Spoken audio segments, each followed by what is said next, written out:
ቅዱሳን የእግዚአብሔር ቤተሰብ በጌታችን በመድኃኒታችን በኢየሱስ ክርስቶስ ስም ሰላም እላችኋለሁ። እንደምን አላችሁ? ይህ ከኤልሻዳይ ቴሌቪዥን ኔትወርክ ጋር በመተባበር ወደ እናንተ የሚደርሰው በኮልፌ ቃለ ሕይወት ቤተክርስቲያን እየተዘጋጀ የሚቀርብ የትምህርት ክፍለ ጊዜ ነው።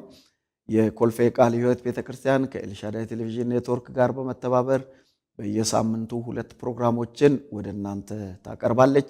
የመጀመሪያው ሰኞ ምሽት ከ1 ሰዓት ተኩል እስከ 2 ሰዓት ተኩል የሚቆይ የትምህርት ጊዜ ሲሆን ሁለተኛው ደግሞ ማክሰኞ ከ6 ሰዓት እስከ 8 ሰዓት ተኩል የሚቆይ የቀጥታ የስርጭት ፕሮግራማችን ነው። በዚህ ፕሮግራም ብዙዎች እንድትጠቀማችሁ እግዚአብሔር እያንዳንዳችንን ረድቶ ብዙዎቻችን በዚህ ፕሮግራም እንድትጠቀማችሁ እናምናለን። አሁንም እስከ ፕሮግራማችን ፍጻሜ ድረስ ከኛ ጋር እንድትቆዩ በአክብሮት እጠይቃለሁ። እኔ መጋቢ ንጉሴ ጎንፋ እባላለሁ። የኮልፌ ቃለ ሕይወት ቤተክርስቲያን አገልጋይ ነኝ። ከኔ ጋር የሐዋርያ ሥራ መጽሐፍን ነበር ስንከታተል የነበረው። ዛሬ ደግሞ ቀጣዩን ምዕራፍ 2 ከቁጥር 14 እስከ ቁጥር 41 ድረስ ያለውን ዛሬ ከኔ ጋር አብረን እንመለከታለን። ወደዚያ ከመሄዳችን በፊት የመጽሐፉን ክፍል እናነብና እንጸልያለን። የሐዋርያ ሥራ ምዕራፍ 2 ከቁጥር 14 ጀምሮ እንዲህ ይነበባል። ነገር ግን ጴጥሮስ ከ11 ጋር ቆመ፣ ድምፁንም ከፍ አድርጎ እንዲህ ሲል ተናገራቸው። አይሁድ በኢየሩሳሌም የምትኖሩ ሁላችሁ ይህ በእናንተ ዘንድ የታወቀ ይሁን፣ ቃሎቹንም አድምጡ። ለእናንተ እንደመሰላችሁ እነዚህ የሰከሩ አይደሉም፣ ከቀኑ 3ኛ ሰዓት ነውና። ነገር ግን ይህ በነቢዩ በኢዩኤል የተባለው ነው። እግዚአብሔር ይላል፣ በመጨረሻው ቀን እንዲህ ይሆናል፣ ሥጋ በለበሰ ሁሉ ላይ ከመንፈሴ አፈሳለሁ። ወንዶችና ሴቶች ልጆቻችሁም ትንቢት ይናገራሉ፣ ጎበዞቻችሁም ራእይ ያያሉ፣ ሽማግሌዎቻችሁም ሕልም ያልማሉ። ደግሞም በዚያች ወራት በወንዶችና በሴቶች ባሪያዎች ላይ ከመንፈሴ አፈሳለሁ፣ ትንቢትንም ይናገራሉ። ድንቆችን በላይ በሰማይ ምልክቶችንም በታች በምድር እሰጣለሁ።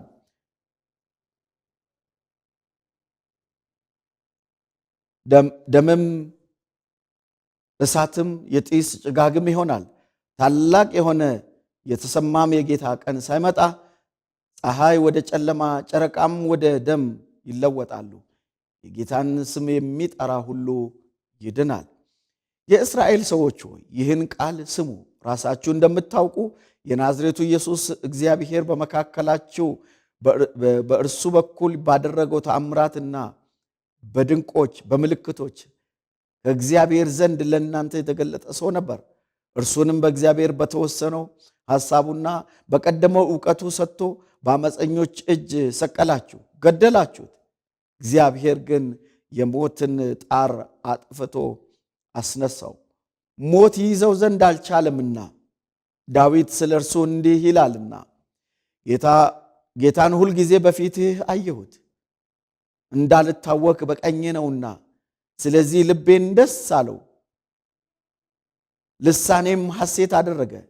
ደሞም ሥጋዬ በተስፋ ያድራል። ነፍሴን በሲኦል አትተዋትምና ቅዱስህንም መበስበስን ያይ ዘንድ አትሰጠውም። የሕይወትን መንገድ አስታወከኝ፣ ከፊትህ ጋር ደስታን ትሞላብኛለህ። ወንድሞች ሆይ ስለ አባቶች አለቃ ስለ ዳዊት እንደሞተም እንደተቀበረም ለእናንተ በግልጥ እናገር ዘንድ ፍቀዱልኝ። መቃብሩም እስከ ዛሬ በእኛ ዘንድ ነው።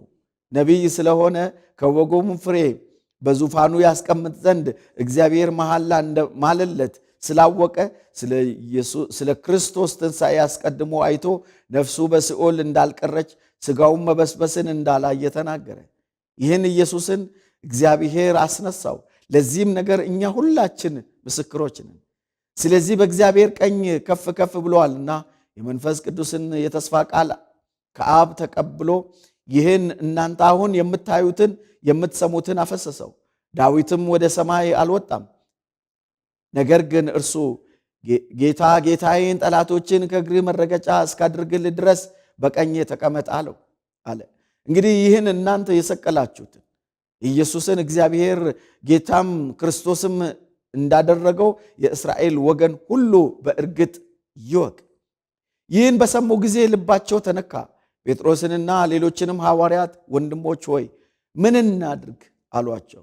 ጴጥሮስም ንስሐ ግቡ፣ ኃጢአታችሁም ይሰረይ ዘንድ እያንዳንዳችሁ በኢየሱስ ክርስቶስ ስም ተጠመቁ፣ የመንፈስ ቅዱስንም ስጦታ ትቀበላላችሁ። የተስፋው ቃል ለእናንተና ለልጆቻችሁ ጌታ አምላካችንም ወደ እርሱ ለሚጠራው በሩቅ ላሉ ሁሉ ነውና አላቸው። በብዙ ሌላ ቃልም መሰከረና ከዚህ ጠማማ ትውልድ ዳኑ ብሎ መከራቸው። ቃሉን የተቀበሉ ተጠመቁ። በዚያን ቀን 3,000 የሚያህል ነፍስ ተጨመሩ። በሐዋርያትም ትምህርትና በህብረት እንጀራንም በመቁረስ በጸሎቱ ይተጉ ነበር ይላል። እንጸልይ። እግዚአብሔር አምላካችንና መድኃኒታችን ሆይ በጌታ በኢየሱስ ክርስቶስ ስም እናመሰግንሃለን። ክብር፣ ምስጋና፣ ውዳሴ፣ አምልኮ፣ ገናናነት ላንተ ይሁን። አምላካችን ሆይ ቃልህን ገልጠት አስተምረን ዘንድ እንጸልያለን። ያንተ መገኘት በመካከላችን ይሁን። ለሕይወታችን ለአገልግሎታችን የሚጠቅመውን እግዚአብሔር አባቶ አቅጣጫ መንገድ ታሳየን ዘንድ ያንተ ፈቃድ ይሁን። አባቶ ቃልህን ባርክልን። እግዚአብሔር አባቶ ቃልህን ሰምተን ሕይወታችን ወደ አንተ መጠጋት እንድችል አገልግሎታችን እግዚአብሔር አባቶ በአንተ ፈቃድ ላይ የተመሰረተ እንዲሆን እንጸልያለን። እግዚአብሔር አምላካችን ሆይ ቀሪ ዘመናችንን ቀሪ ጊዜያችንን ባርክልን። በዚህች ባጭር ጊዜ እነዚህ ሰዎች የንስሐ ዕድል እንዳገኙ እግዚአብሔር አባቶ ለብዙዎቻችን ደግሞ ይህንን እግዚአብሔር አባቶ የንስሐ ዕድል ለእያንዳንዳችን ትከፍትልን ዘንድ እግዚአብሔር አባቶ እንጸልያለን። ፈቃድ ይከናወን። ክብሩ ለአንተ ይሁን። እናመሰግንሃለን በክርስቶስ ኢየሱስ ስም አሜን። እግዚአብሔር አምላካችንን እጅግ አድርገን እናመሰግናለን። ይህ ትምህርት 6 ከጀመርን ጊዜ ጀምሮ እስካሁን 5 ትምህርቶችን አብረን ተመልክተናል። ዛሬ ደግሞ 6ኛውን ትምህርት ከኔ ጋር አብረን እንመለከታለን። 6ኛው ትምህርት የሐዋርያት ሥራ ምዕራፍ 2 ከቁጥር 14 እስከ 41 ድረስ ያለው ክፍል ነው።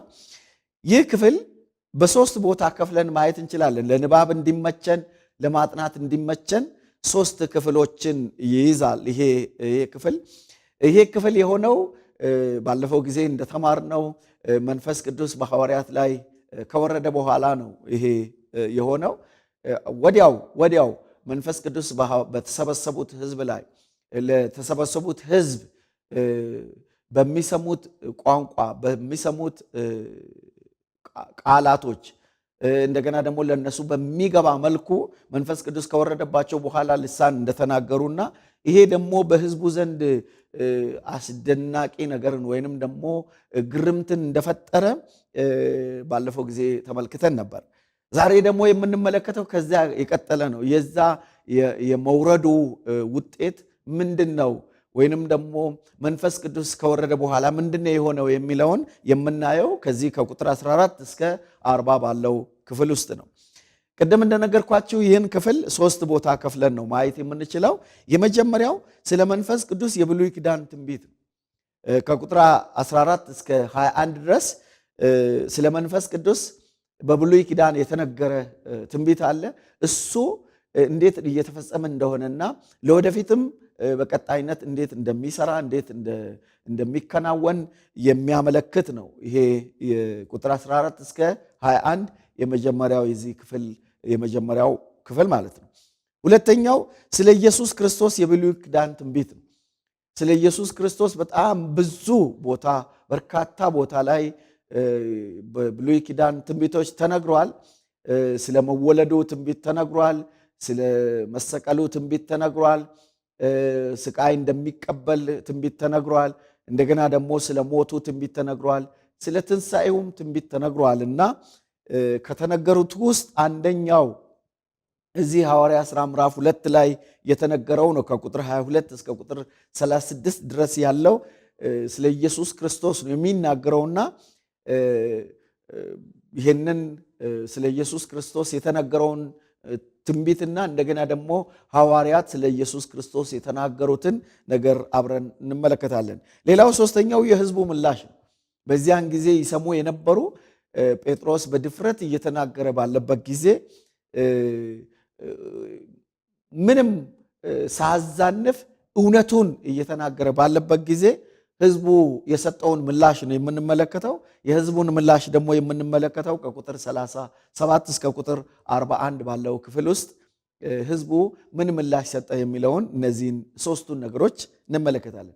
ስለዚህ እነዚህ ሶስቱን ነገሮች ከተመለከትን በኋላ ለኛ ዛሬ ምንድነው ትምህርቱ፣ ለኛ ዛሬ ምንድነው መልእክቱ የሚለውን ወደ ህይወታችን የምናዛምድ ይሆናል። እንግዲህ የመጀመሪያውን ክፍል ስንመለከት ስለ መንፈስ ቅዱስ የብሉይ ኪዳን ትንቢት ነው የምንመለከተው። ከቁጥር 14 እስከ 21 ድረስ ያለው ነው ትንቢቱ ያለው። እንዲህ ይላል፣ ነገር ግን ጴጥሮስ ከ11ዱ ጋር ቆመ፣ ድምፁንም ከፍ አድርጎ እንዲህ ሲል ተናገራቸው። አይሁድ በኢየሩሳሌምም የምትኖሩ ሁላችሁ ይህ በእናንተ ዘንድ የታወቀ ይሁን እወቁት ነው እያለ ያለው። ቃሎች ይህን ይሁን የታወቀ ይሁን ካለ በኋላ ቃሎችንም አድምጡ፣ ለእናንተ እንደመሰላችሁ እነዚህ የሰከሩ አይደሉም፣ ከቀኑ 3ኛ ሰዓት ነውና። ነገር ግን ይህ በነቢዩ በኢዩኤል የተባለው ነው።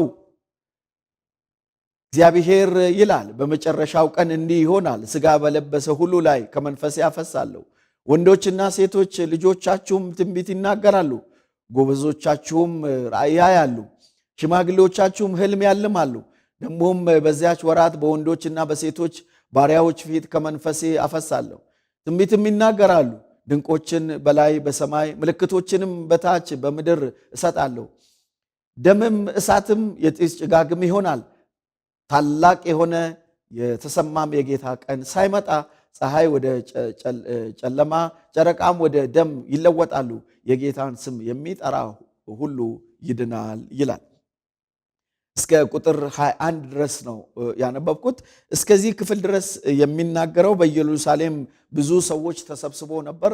ባለፈው ጊዜ እንደነገርኳችሁ እንደው ለማስታወስ ያህል በኢየሩሳሌም በተለይ በበዓለ ሃምሳ ቀን በመከር ወራት ከትንሣኤ በኋላ ከ49ኛው ቀን በኋላ በዓለ ሃምሳ ቀን እንደሚከበርና ይህንን በዓል ለማክበር በኢየሩሳሌም ያሉ እንደገና ደግሞ ከኢየሩሳሌም ውጭ በተለያየ ሀገር ያሉ እስራኤላውያን እንደገና ደግሞ የእስራኤልን ባህልና ሃይማኖት የሚከተሉ ሁሉ ወደ ኢየሩሳሌም እንደሚሰበሰቡ ባለፈው ጊዜ ተነጋግረን ነበር። እንደገና ደግሞ በዚያ በተሰበሰቡት ሕዝብ ፊት በሐዋርያት ላይ መንፈስ ቅዱስ እንደወረደና እንደገና ደግሞ በተለያየ ቋንቋ እንደተናገሩ ልዩ ልሳን እንደተሰጣቸው እነዛ ምንም የማያውቁ የሌላውን ሀገር ቋንቋ ሲናገሩ እዛ የነበሩት ሰዎች መደነቅ እንደያዛቸውና ለዚያ ጴጥሮስ ማብራሪያ ሲሰጥ ነው እዚህ ክፍል የምንመለከተው። እንግዲህ በኢየሩሳሌም ሰዎች ተሰብስበው ነበር። ለምንድን ነው መንፈስ ቅዱስ የወረደው ብለን በምንልበት ጊዜ ሶስት ምክንያቶችን እዚህ መረዳት እንችላለን። ለምንድን ነው መንፈስ ቅዱስ የወረደው ብለን ብንል፣ አንደኛ የቤተ ክርስቲያንን መመስረት ለማወጅ ነው። የቤተ ክርስቲያን ልደት የጀመረው በበዓለ ሃምሳ ነው። ስለዚህ ቤተ ክርስቲያን መመስረቷን ቤተ ክርስቲያን ጅማሬዋን ለማወጅ ነው የመጀመሪያው የመንፈስ ቅዱስ መውረድ። ሁለተኛው እግዚአብሔር ከሕዝቡ ጋር የሚሰራበት አዲስ ዘመን እንደጀመረ የሚያሳይ ምልክት ሊሰጥ ወይንም ምልክት ሊሆን ነው። ቀድሞ በነበረው የብሉይ ኪዳን ስርዓት ያ የስርዓቱ አልፎ እንደገና እግዚአብሔር በኤርምያስ ምዕራፍ 31 ቁጥር 31 እስከ 34 በተናገረው ከእስራኤል ሕዝብ ጋር የምገባው አዲስ ኪዳን ይህ ነው ብሎ ሕጌን በልቦናቸው አኖራለሁ፣ ከእንግዲህ ወዲህ ማንም ወንድሙን እግዚአብሔርን እወቅ ብሎ አያስተምርም፣ እያንዳንዱ እኔን ያውቀኛል ብሎ ሕዝቡ ካህን የሆነበት አማኝ ሁሉ ካህን የሆነበትና የሕጉ ከጽላት ወደ ሰው ልብ እንዲጻፍ እግዚአብሔር አዲስ ዘመን የጀመረበት ጊዜ እንደሆነ ይሄንን ምልክት እግዚአብሔር ደግሞ ከሕዝቡ ጋር በቅርበት በመንፈስ ቅዱስ አማካይነት መመሪያን እየተቀበለ ከእግዚአብሔር ጋር የሚጓዝበት የሕጉ ዘመን እንዳበቃና አዲስ ኪዳን እየተሰጠበት እንደሆነ ያንን ምልክት ሊሰጥ ነው። ሌላው ሶስተኛው እግዚአብሔር እንደተናገረው እንደሚሰራ ለማረጋገጥ ነው መንፈስ ቅዱስ የወረደው። በኢዩኤል መጽሐፍ እንደተናገረው በመጨረሻው ዘመን እግዚአብሔር ሥጋ በለበሰ ሁሉ ላይ ከመንፈስ ያፈሳለሁ ብሎ በቀድሞ በብሉይ ኪዳን የነበረው ለተወሰነ ተግባር ነበር። መንፈስ ቅዱስ በተወሰኑ ሰዎች ላይ በተመረጡ ሰዎች ላይ ለተወሰነ ዓላማ ነበር ይወርድ የነበረው ወይንም ደግሞ ሰዎችን ያገኝ የነበረው። አሁን ግን ሥጋ በለበሰ ሁሉ ላይ የእግዚአብሔር መንፈስ እንደሚወርድ ክርስቶስን በሚያምን ሁሉ ላይ የእግዚአብሔር መንፈስ እንደሚያድር እንደገና የእግዚአብሔር መንፈስ እንደሚሞላ በእግዚአብሔር መንፈስ ቁጥጥር ስር እንደሚሆኑ ለማረጋገጥ ነው። እነዚህ ሶስቱ ናቸው ምክንያቶቹ። የተሰበሰበው ሕዝብ እንግዲህ ከተለያየ ቦታ ነው የተሰበሰቡት። በሁለት ተከፍለዋል። ሕዝቡ በሁለት የተከፈሉት። በሕዝቡ መካከል አንደኛ ሁከት ተፈጠረ። እየሆነ ያለው የሚያስገርም ነገር ነበረና አንዳንዶቹ በሁኔታው ተደነቁ፣ አንዳንዶቹ ደግሞ ሰክረው ነው አሉ። እንግዲህ ይሄ እየሆነ ያለው ከስካር የመነጨ እንጂ ሰዎቹ ይሄንን ሊያደርጉ አይችሉም የሚል አስተሳሰብ የያዙ ሰዎች ነበሩ። ሌሎቹ ደግሞ ነገሩን ችላ ያሉ ሰዎች ነበሩ። አንዳንዶቹ በመገረም ነበር ይመለከቱ የነበረው። አንዳንዶቹ እነዚህ ሰክረው ነው አሉ። አንዳንዶቹ ይሄ ነገር እንዴት ሊሆን ቻለ?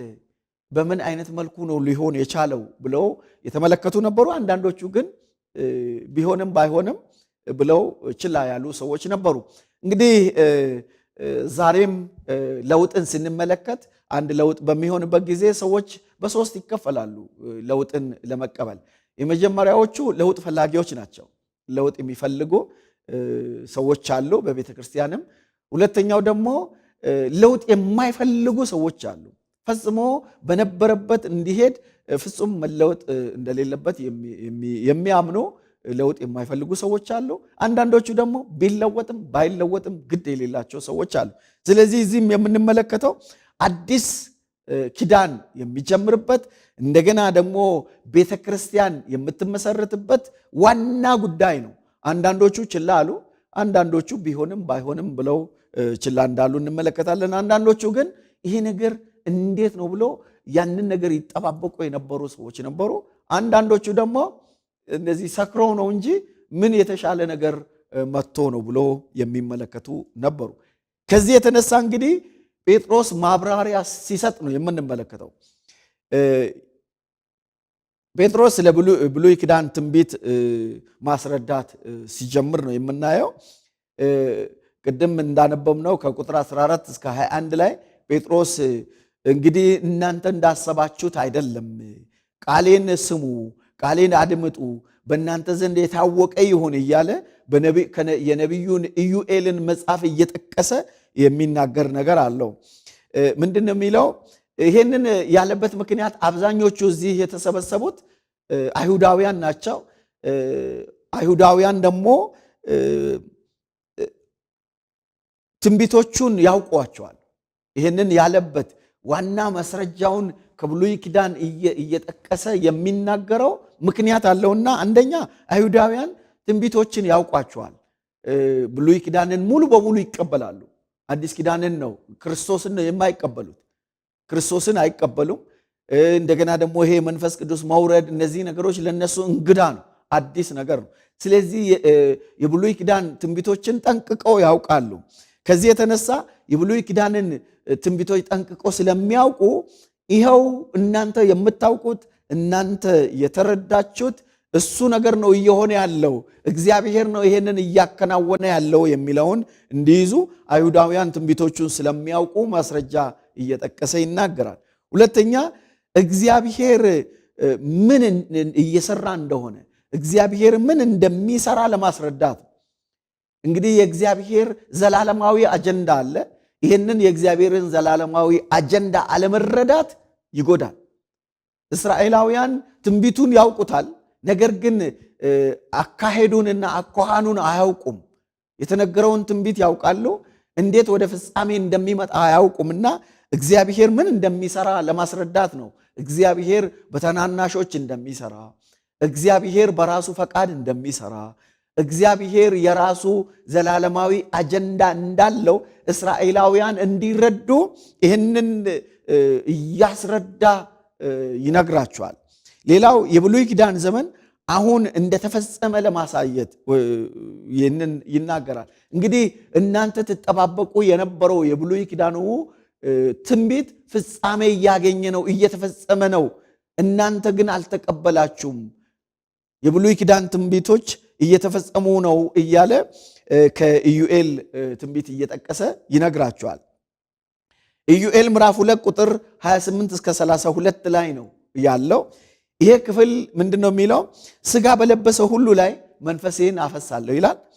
ወንዶችና ሴቶች ልጆቻችሁም ትንቢት ይናገራሉ ይላል። ጎበዞቻችሁም ራእይ ያያሉ ነው የሚለው። ሽማግሌዎችም ህልምን ያልማሉ። እንደገና ደግሞ መንፈስ ቅዱስ ሲገለጥ ወይንም ደግሞ መንፈስ ቅዱስ ሲሰጥ የዕድሜ፣ የጾታ፣ የዜግነት ልዩነት እንደሌለ ያስረዳል። ስለዚህ ሥጋ በለበሰው ሁሉ ላይ ይላል። ወንዶች ሴቶች ነው የሚለው። ልጆቻችሁ ይላል፣ ጎበዞቻችሁ ይላል፣ ሽማግሌዎቻችሁ ይላል። ስለዚህ የዕድሜ ጉዳይ፣ የጾታ ጉዳይ፣ እንደገና ደግሞ የዜግነት ጉዳይ ፈጽሞ እዚህ ቦታ እንደሌለው ይናገራል። እግዚአብሔር ቢፈልግ ሕፃኑን እንደሚቀባ፣ እግዚአብሔር ቢፈልግ አዛውንቱን እንደሚቀባ ዛሬ በምንመለከትበት ጊዜ በተለይ በቤተ ክርስቲያን ስናይ የቀድሞ አባቶች ሕፃናትን የማይቀበሉበት፣ እንደገና ደግሞ ሕፃናት ደግሞ አባቶችን የማይቀበሉበት ትንሽ የትውልድ ጋፕ ወይንም ክፍተት እንዳለ ይታወቃል። በደንብ መረዳት ያለብን ግን ከዚህ ክፍል የምንረዳው እግዚአብሔር ሊጠቀም ከፈለገ ሕፃናቱን እንደሚጠቀም፣ እግዚአብሔር ሊጠቀም ከፈለገ አዛውንቱን እንደሚጠቀም፣ እግዚአብሔር ሊጠቀም ከፈለገ ወንዱን እንደሚጠቀም፣ እግዚአብሔር ሊጠቀም ከፈለገ ሴቷንም እንደሚጠቀም ይሄ ክፍል ይነግረናል። አዲስ ኪዳን የቤተ ክርስቲያን መመስረት የሚያመለክት በስተመጨረሻ ይሄ ይሆናል ብሎ ኢዩኤል የሚናገረው ይሄንን ነው። ስለዚህ ወንድ የለም፣ ሴት የለም፣ ልጅ የለም፣ አዋቂ የለም፣ ሽማግሌ የለም፣ ሕፃን የለም። ሁሉም በዕድሜ ሳይገደብ፣ በጾታ ሳይገደብ፣ እንደገና ደግሞ በዜግነት ነጭ የለም፣ ጥቁር የለም፣ አፍሪካዊ የለም፣ አሜሪካዊ የለም፣ አውሮፓዊ የለም፣ አውስትራሊያዊ የለም። በአህጉር የተከፋፈለ ነገር አይኖርም። እግዚአብሔር ሊሰራ ከፈለገ ጥቁሩንም ነጩንም እንደሚጠቀም የሚያሳይ ክፍል ነው። ስለዚህ መንፈስ ቅዱስ በሁሉም አማኝ ላይ ይፈሳል። የሚፈለገው ዋናው ትልቁ ነገር ማመን እንደሆነ ከዚህ ክፍል መረዳት እንችላለን። እንደገና ደግሞ እግዚአብሔር እቅዱን በታሪክ ውስጥ ይፈጽማል። የእግዚአብሔር ዘላለማዊ አጀንዳ 4 ትልልቅ የእግዚአብሔር ዘላለማዊ አጀንዳዎች አሉ። የመጀመሪያው የእግዚአብሔር ዘላለማዊ አጀንዳ ብለን የምንመለከተው ፍጥረታትን ሲፈጥር ነው። እግዚአብሔር ፍጥረታትን ሲፈጥር በዘላለማዊ አጀንዳው ሲፈጥራቸው እግዚአብሔርን እያከበሩ ከእርሱ ጋር ለዘላለም እንዲኖሩ ነበር እግዚአብሔር ፈጥሮ የነበረው። ነገር ግን ይህ የተፈጠረው ሰው እግዚአብሔርን አክብሮ ሊኖር ሲገባው ከእግዚአብሔር ዘላለማዊ አጀንዳ ወደቀ። ስለዚህ መጽሐፍ ቅዱስ ከሚነግረን ሁለተኛው ነገር መጽሐፍ ቅዱስን በ4 ክፍል ጠቅለል አድርገን ማስቀመጥ እንችላለን። አሁን እንደነገርኳችሁ የመጀመሪያው እግዚአብሔር ፍጥረታትን ሲፈጥር በዘላለማዊ አጀንዳው እንደፈጠረና ከእርሱ ጋር አብሮ እንዲኖሩ እንደፈጠረ መመልከት እንችላለን። ሁለተኛው የሰውን ውድቀት ነው። ሰው በዚህ ዘላለማዊ አጀንዳ ውስጥ በእግዚአብሔር ዘላለማዊ አጀንዳ ውስጥ መኖር እንዳልቻለ መረዳት እንችላለን። ሶስተኛው ለዚህ ለዘላለማዊ አጀንዳ እግዚአብሔር የወደቀውን ሰው ወደዚህ ለማምጣት ያዘጋጀው መፍትሄ ነው የምንመለከተው። አራተኛው መጽሐፍ ቅዱስ የሚነግረን ምንድነው? እግዚአብሔር ያዘጋጀውን መፍትሄ ሰው መቀበል እንዳለበትና እግዚአብሔር ባዘጋጀው ዘላለማዊ አጀንዳ ውስጥ መግባት እንደሚችል ነው መጽሐፍ ቅዱስ የሚያስረዳን። ስለዚህ እግዚአብሔር እቅዱን ይህንን ዘላለማዊ አጀንዳውን በዘላለም በታሪክ ውስጥ እንደሚሰራ መመልከት እንችላለን። እንግዲህ ስለ መንፈስ ቅዱስ በምንመለከትበት ጊዜ መንፈስ ቅዱስ በሁሉም አማኞች ላይ ይፈሳል። እግዚአብሔር እቅዱን በታሪክ ውስጥ ይፈጽማል። ሌላው ደግሞ መዳን በክርስቶስ ሥራ ብቻ እንደሆነ ከዚህ ክፍል መረዳት እንችላለን።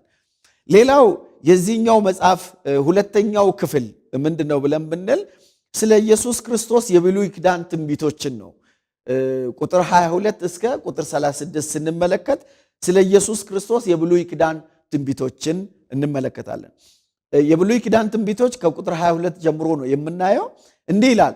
ጴጥሮስ ነው እንግዲህ ይሄንን እያስረዳ በጣም የሚገርመው ሐዋርያቶቹ ምን ያህል ስለ እግዚአብሔር ቃል ወይንም ደግሞ በብሉይ ኪዳን ሲነገሩ የነበሩ ትንቢቶችን ጠንቅቀው እንደሚያውቁና የቱን መልእክት የቱ ጋር መጠቀም እንዳለባቸው ምን ያህል እንደሚያውቁ ከዚህ መረዳት እንችላለን። ቀደም ብለንም ባየናቸው ክፍል ውስጥ በይሁዳ ፈንታ ማቲያስ በሚመረጥበት ጊዜ መንፈስ ቅዱስ ወደ ልባቸው አምጥቶ የትንቢቱ ፍጻሜ እንደሆነ እየተናገሩ የነበረውን ለመመልከት ችለናል። ይሄ በብሉይ ኪዳን የነበራቸው የመጽሐፉ ዕውቀት ምን ያህል ጠንካራ እንደሆነ ከዚህ ክፍል መረዳት እንችላለን። እዚህም ላይ ጴጥሮስ ከብሉይ ኪዳን እየጠቀሰ ትንቢቶቹን ይናገራል። ምንድነው የሚለው? የወንጌሉን ዋነኛ መሰረት ስለሆነው ስለ ኢየሱስ ክርስቶስ ነው የሚገልጽላቸው። ስለ መንፈስ ቅዱስ ከተናገረ በኋላ ሁለተኛ ላይ ያመጣው ነገር ስለ ኢየሱስ ክርስቶስ ነው። ምንድነው ያለው? ስለ ኢየሱስ ክርስቶስ አገልግሎት ይናገራል። ስለ ኢየሱስ ክርስቶስ አገልግሎት ሲናገር ምልክቶቹ፣ ተአምራቶቹ፣ ስራዎቹ፣ ትምህርቶቹ እርሱ መሲህ እንደሆነ ይመሰክራሉ ይላል። ክፍሉን በምንመለከትበት ጊዜ እንዲህ ይላል። የእስራኤል ሰዎች ሆይ ይህን ቃል ስሙ። ራሳችሁ እንደምታውቁ የናዝሬቱ ኢየሱስ እግዚአብሔር በመካከላችሁ በእርሱ በኩል ባደረገው ተአምራት፣ ድንቆች፣ ምልክቶች ከእግዚአብሔር ዘንድ ለእናንተ የተገለጠ ሰው ነበር። ስለዚህ ይሰራ የነበረው ምልክቶቹ፣ የድዳው መናገር፣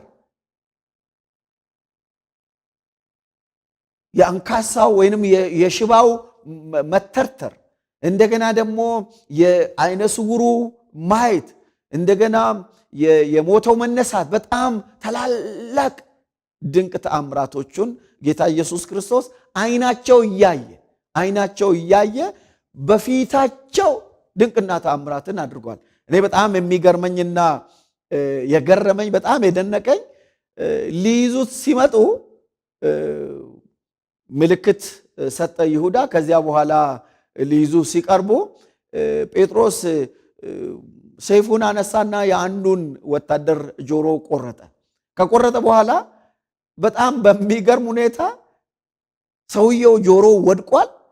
ክርስቶስ ግን ያንን ጆሮ አንስቶ አስተካክሎ እንደነበረ ሲያደርግ እውነትም እግዚአብሔር ብለው አለማለታቸው ከምን ይሁን እላለሁ። አንዳንድ ጊዜ እየሆነ ያለው ነገር ክርስቶስ እያደረገ ካለው ነገር እንዳይጋርደን እንደው እጠነቀቃለሁ፣ እፈራለሁ። እዚህም የምናየው ይሄንን ምልክቶች አሉ፣ ተአምራቶች ተሰርተዋል፣ ስራዎቹ አሉ፣ ትንቢቶቹ አሉ፣ እንደገና ደግሞ ትምህርቶቹ አሉ፣ ስብከቶቹ አሉ። ተራራ ላይ እየወሰዳቸው የሚያስተምራቸው ትምህርቶች፣ በየምኩራቡ እየገባ የሚያስተምራቸው ትምህርቶች፣ እንደገና ደግሞ በቤተ መቅደስ እየገባ የሚያስተምራቸው ትምህርቶች፣ እነዚህ እርሱ መሲህ እንደሆነ የሚመሰክሩ ነበሩ። እነርሱ ግን አልተቀበሉትም። እነዚህ ምልክቶች ከእግዚአብሔር ዘንድ ለእናንተ የተላከ ሰው እንደነበረ እርሱንም በእግዚአብሔር በተወሰነው ሐሳቡና በቀደመው ዕውቀቱ ሰጥቶ በአመፀኞች እጅ ሰቀላችሁት፣ ገደላችሁት። እርሱ እኮ መሲህ እንደሆነ ምስክሮች ነበሩ። እነዚህ ነገሮች እያለ ይናገራል። ሌላ ሁለተኛው ስለ ኢየሱስ ትንሣኤ ይናገራል። ስለ ኢየሱስ ትንሣኤ ሲናገር እንዲህ ነው የሚለው፣ እናንተ ገደላችሁት ይልና እግዚአብሔር ግን የሞትን ጣር አጥፍቶ አስነሳው፣ ሞት ይይዘው ዘንድ አልቻለምና ይላል። ስለዚህ ጴጥሮስ ጠቅለል አድርጎ እሱ ከተረዳው ካወቀው ከሰማው ካየው ነገር እነዚህን ሁለቱን ነገሮች ይናገራል። አንደኛ ምልክቶቹን እሱ ያደረጋቸው አገልግሎቶቹን ይገልጻል። ሁለተኛው ደግሞ እግዚአብሔር ከሞት አስነሳው እያለ ይናገርና ከብሉይ ኪዳን ትንቢት ይገልጻል። ብሉይ ኪዳን ትንቢቱ መዝሙረ ዳዊት ምዕራፍ 16 ቁጥር 10 ላይ ነው የምናገኘው። እንዲህ የሚል ቃል እናገኛለን። ራሱ ነው የሚናገረው። ዳዊት ስለ እርሱ እንዲህ ይላልና ይላል፣ ጌታን ሁልጊዜ በፊቴ አየሁት፣ እንዳልታወክ በቀኜ ነውና፣ ስለዚህ ልቤን ደስ አለው፣ ልሳኔም ሐሴት አደረገ፣ ደግሞም ሥጋዬ በተስፋ ያድራል። ነፍሴ በሲኦል አትተዋትምና ቅዱስህንም መበስበስን ያይ ዘንድ አትሰጠውም። የሕይወትን መንገድ አስታወከኝ፣ ከፊትህ ጋር ደስታን ትሞላብኛለህ እያለ ይናገራል። ይህንን ሲናገር ይሄ ዳዊት የተናገረውን ከጠቀሰ በኋላ ቁጥር 29 ላይ እንዲህ ይላል፣ ወንድሞች ሆይ ስለ አባቶች አለቃ ስለ ዳዊት እንደ ሞተም እንደተቀበረም ለእናንተ በግልጥ እናገር ዘንድ ፍቀዱልኝ። መቃብሩ እስከ ዛሬ በእኛ ዘንድ ነው ይላል። ዳዊት እንደ ሞተ እንደተቀበረ መቃብሩም በግልጽ እንዳለ አሁን እስከዚያ ጊዜ ድረስ እየታወቀ እንደሆነ ይናገራል። ነቢይ ስለሆነ ግን ይላል ዳዊት ራሱ በግጥሙ በዝማሬው ትንቢትን ይናገር ስለነበረ ነቢይ ነው ይለዋል። ነቢይ ስለሆነ ከወገቡም ፍሬ በዙፋኑ ያስቀምጥ ዘንድ እግዚአብሔር መሐላ እንደማለለት ስላወቀ ስለ ክርስቶስ ትንሣኤ አስቀድሞ አይቶ ነፍሱን በሲኦል እንዳልቀረችና ሥጋውን መበስበስን እንዳላየ ተናገረ። ይህን ኢየሱስን እግዚአብሔር አስነሳው። ለዚህም ነገር እኛ ሁላችን ምስክሮች ነን ይላል። ስለዚህ ከብሉይ ኪዳን ትንቢቶችን ሲገልጽ ቅዱስንም ብሎ የሚጠራው እርሱ መሲሁን ነው፣ ዳዊት ራሱን አይደለም። ምክንያቱም ዳዊት ሞተ፣ ተቀበረ፣ እስከ ዛሬ ድረስ መቃብሩ አለ ይታያል። ስለዚህ ሞቶ ተቀብሮ መቃብሩን ድንጋዩን ሳይፈነቅል እንዲሁ ሞትን ድል አድርጎ የተነሳው ኢየሱስ ክርስቶስ ነው። ስለዚህ ቅዱስህንም ብሎ የሚለው እርሱ መሲሁን ነው። እግዚአብሔር የሚመርጠው መሲህ እርሱ እንደሆነ ገለጸላቸው። ከዚያ በኋላ ለዚህ ደግሞ እኛ ምስክሮች ነን ብሎ በጣም ይቅርታ እኛ ምስክሮች ነን ብሎ ሲናገር እናያለን። ምንድነው የሚለው?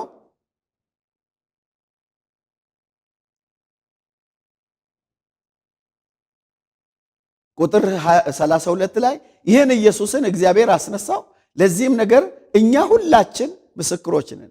ስለዚህ በእግዚአብሔር ቀኝ ከፍ ከፍ ብሏልና የመንፈስ ቅዱስንም የተስፋ ቃል ከአብ ተቀብሎ ይህን እናንተ አሁን የምታዩትንና የምትሰሙትን አፈሰሰው። ዳዊት ወደ ሰማያት አልወጣም፣ ነገር ግን እርሱ ጌታዬ ጌታዬ ጠላቶችህን የእግርህ መረገጫ እስካድርግልህ ድረስ በቀኝ ተቀመጥ አለው አለ። እንግዲህ ይሄ እናንተ የሰቀላችሁትን ኢየሱስን እግዚአብሔር ጌታም ክርስቶስም አደረገው። የእስራኤል ወገን ሁሉ በእርግጥ ይወቅ ይላል። ስለዚህ ይህንን በሰዎች አምነው እንዲድኑ ንስሐ እንዲገቡ ኢየሱስን አምነው እንዲቀበሉ አስረግጦ ይናገራል። ሶስተኛው ክፍል የሕዝቡ ምላሽ ነው የምንመለከተው። ከቁጥር 37 እስከ 41 ድረስ የሕዝቡን ምላሽ እንመለከታለን። ከ37 ጀምሮ እንዲህ ይላል፣ እንግዲህ ይህንን እናንተ የሰቀላችሁትን ኢየሱስን እግዚአብሔር ጌታም ክርስቶስም እንዳደረገው የእስራኤል ወገን ሁሉ ይወቅ ካለ በኋላ ይህን በሰሙ ጊዜ ልባቸው ተነካ። ጴጥሮስንና ሌሎችንም ሐዋርያት ወንድሞች ሆይ ምን እናድርግ አሏቸው። ጴጥሮስም ንስሐ ግቡ፣ ኃጢአታችሁም ይሰረይ ዘንድ እያንዳንዳችሁ በኢየሱስ ክርስቶስም ስም ተጠመቁ፣ የመንፈስ ቅዱስንም ስጦታ ትቀበላላችሁ። የተስፋው ቃል ለእናንተና ለልጆቻችሁ ጌታ አምላካችንም ወደ እርሱ ለሚጠራቸው በሩቅ ላሉ ሁሉ ነውና አላቸው። እንግዲህ ንስሐ ግቡ አላቸው። ኢየሱስን አምናችሁ ተቀበሉ አለ። የሕዝቡን ምላሽ ስንመለከት ኃጢአታችሁ እንዲሰረይ በኢየሱስ ክርስቶስም ስም ተጠመቁ አላቸው። የመንፈስ ቅዱስንም ስጦታ ትቀበላላችሁ። ይሄ የትንቢቱ በኢዩኤል የተነገረው ይሄ የትንቢቱ ፍጻሜ በእናንተ ላይ ይሆናል አላቸው። ለምንድን ነው በኢየሱስ ስም እንዲጠመቁ የነገራቸው ብለን ብንል ዛሬ እንደምንሰማው ዛሬ እንደምናየው አይነት አይደለም። በኢየሱስ ስም የመጠመቃቸው ትልቁ ምክንያት በተለይ አይሁድ እንደገና ደግሞ የአይሁድን ሃይማኖት የሚከተሉ አብ ወልድ መንፈስ ቅዱስን ያውቃሉ። አብ ወልድ መንፈስ ቅዱስን እንደገና ደግሞ ስለ መሲሁ የተነገረውን ትንቢት ስለ መንፈስ ቅዱስ የተነገረውን ትንቢት በደንብ ያውቃሉ። ግን ይህ በመካከላቸው የነበረ ድንቅና ምልክትን ያድርግ የነበረው ተአምራቶቹን ያድርግ የነበረው ያስተምር የነበረው እርሱ ክርስቶስ እንደሆነ እሱ መሲህ እንደሆነ አልተቀበሉትም። አብ ወልድ መንፈስ ቅዱስን ያውቃሉ፣ ይቀበላሉ። የተሰቀለው ግን ሞትን ድል አድርጎ የተነሳው በአባቱ ቀኝ ያለው እርሱ ክርስቶስ ወይም ወልድ እንደሆነ አልተቀበሉም። ዋናው ትልቁ ነገር በመስቀል ላይ የሞተው የናዝሬቱ ኢየሱስ እግዚአብሔር እንደነበረና ስለ ኃጢአታቸው የሞተ እንደሆነ እሱን ማመን ነበረባቸው።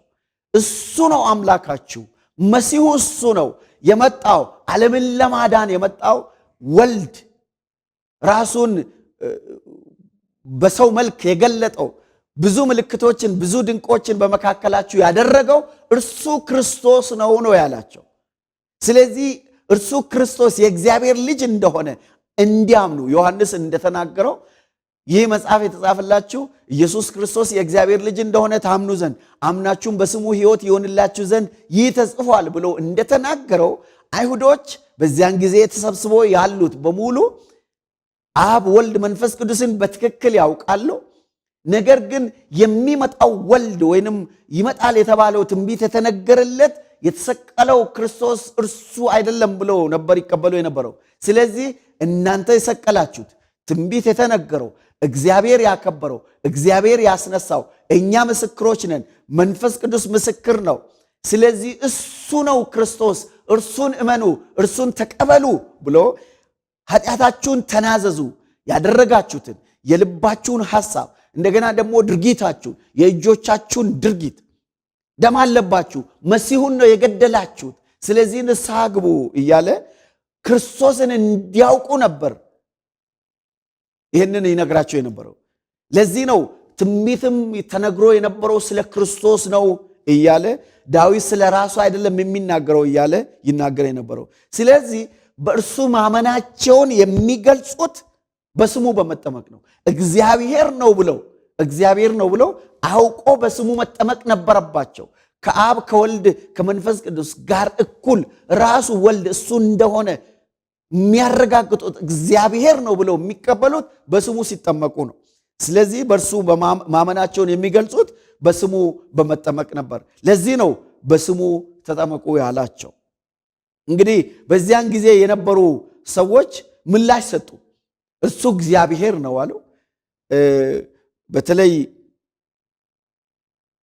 ዳኑ ብሎ ከመከራቸው በኋላ ቃሉን የተቀበሉ ተጠመቁ ይላል። ይሄ ጴጥሮስ የሚናገረውን ጴጥሮስ እየተናገረ ያለውን በእርግጥ የብሉይ ኪዳን ትንቢት ፍጻሜ እንደሆነ የተረዱ መንፈስ ቅዱስ ስለሱ እንደሚመሰክር እንደገና ደግሞ ክርስቶስ በመካከላቸው የነበረው እርሱ ክርስቶስ እንደሆነ የተቀበሉ እሱ እግዚአብሔር ነው ብለው የተቀበሉት ተጠመቁ። ከዚያ በኋላ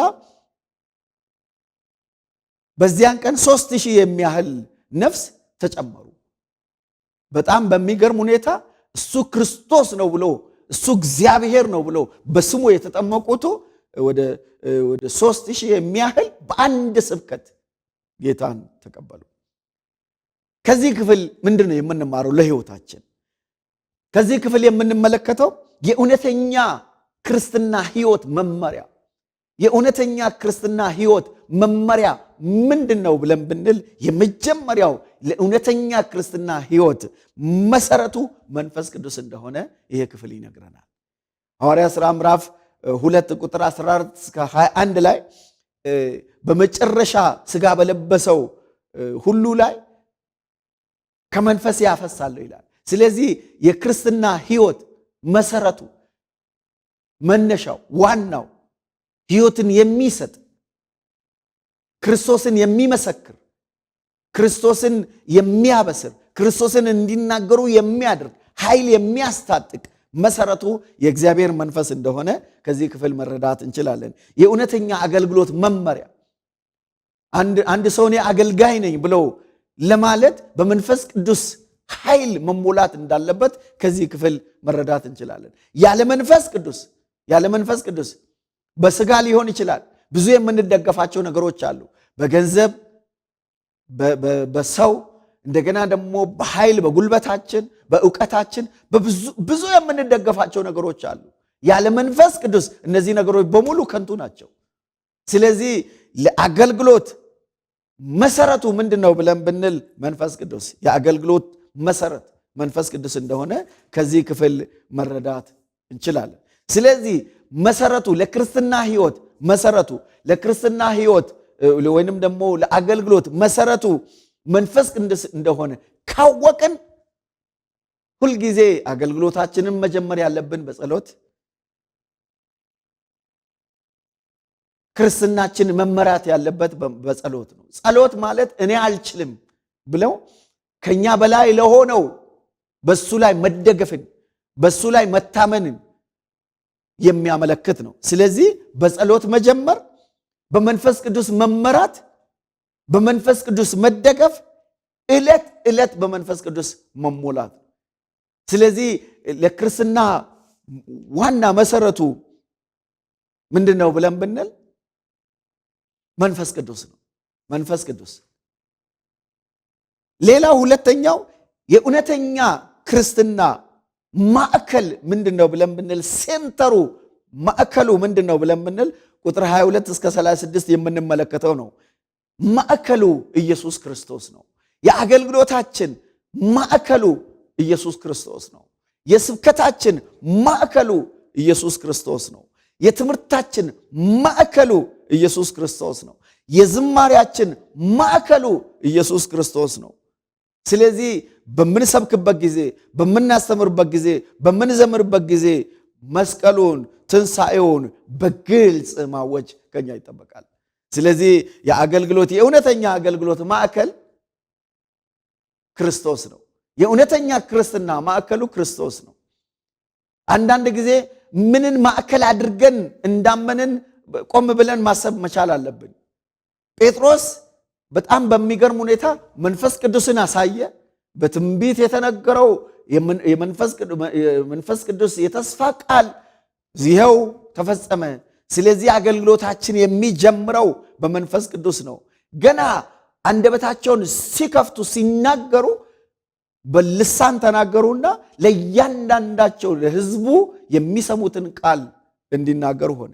ስለዚህ ሁለተኛ ላይ ያሳየው ደግሞ ክርስቶስን ነው።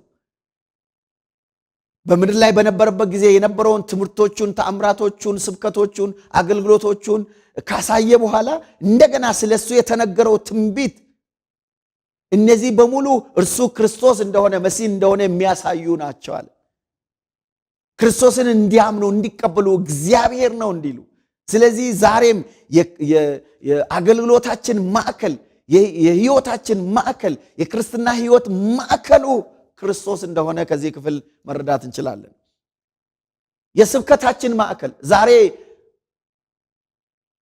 ቃሉ ሞልቶልን እያለ ስለ ምድራዊ ነገር ስብከታችን ምድራዊ፣ ትምህርታችን ምድራዊ፣ ዝማሪያችን ምድራዊ ሆነ። ክርስቶስን ማዕከል ያደረጉ አይደሉም አብዛኞቹ፣ ሁሉንም አይደለም እያልኩ ያለው። ማዕከሉ ክርስቶስ መሆን አለበት። እግዚአብሔር ሁላችንንም ይርዳን። በአቋም የሰውን ኃጢአተኝነት በመግለጽ እውነትን በፍቅርና በድፍረት መናገር፣ ፍርድ ሳይሆን ወደ ክርስቶስ ሥራና ተግባር ማመልከት፣ እሱ የሰራቸውን ተአምራት፣ ስለሱ የተነገሩ ትንቢቶች፣ ስለሱ የተባለው ነገሮች የቱጋ ፍጻሜ እንዳገኘ ይህንን መናገር ከኛ ይጠበቃል። ታዲያ ጴጥሮስ ያደረገው ይህንን ነው። ክርስቶስ እሱ ነው ሕይወትን የሚለውጠው። አዲስ ምዕራፍ እንድትጀምር የሚያደርገው እርሱ ነው እያለ ክርስቶስን ነበር ያሳየ ነበረው። ሊለውጥ የሚችል ሊያስተካክል የሚችል ኢየሱስ ክርስቶስ ነው። ሌላው ሶስተኛው የእውነተኛ አገልግሎት ግቡ፣ የእውነተኛ ክርስትና ሕይወት ግቡ ምን እንደሆነ ይናገራል። ቁጥር 37 እስከ 41 ላይ የሚናገረው እነዚህ ቃሉን የተቀበሉ ተጠመቁ ይላል፣ በንስሐ ታደሱ። ስለዚህ ንስሐና መቀየር ግቡ፣ ይሄ ነው ግቡ።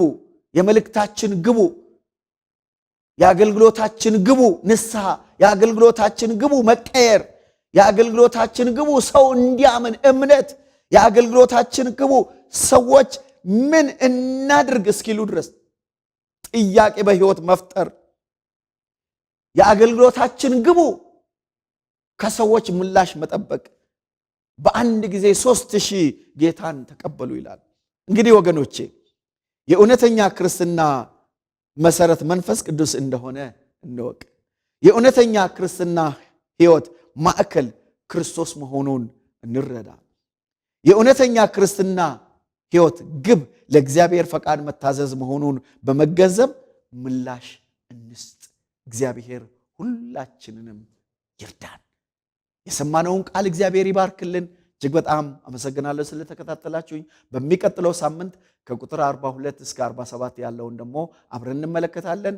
ስለዚህ ያንን ክፍል በደንብ አንብባችሁ አጥንታችሁ አንድ በአንድ እንደዚሁ እየሄድንበት አብረን እናያለን። እግዚአብሔር ዘመናችሁን ይባርክ። በጣም አመሰግናለሁ። ተባረኩልኝ።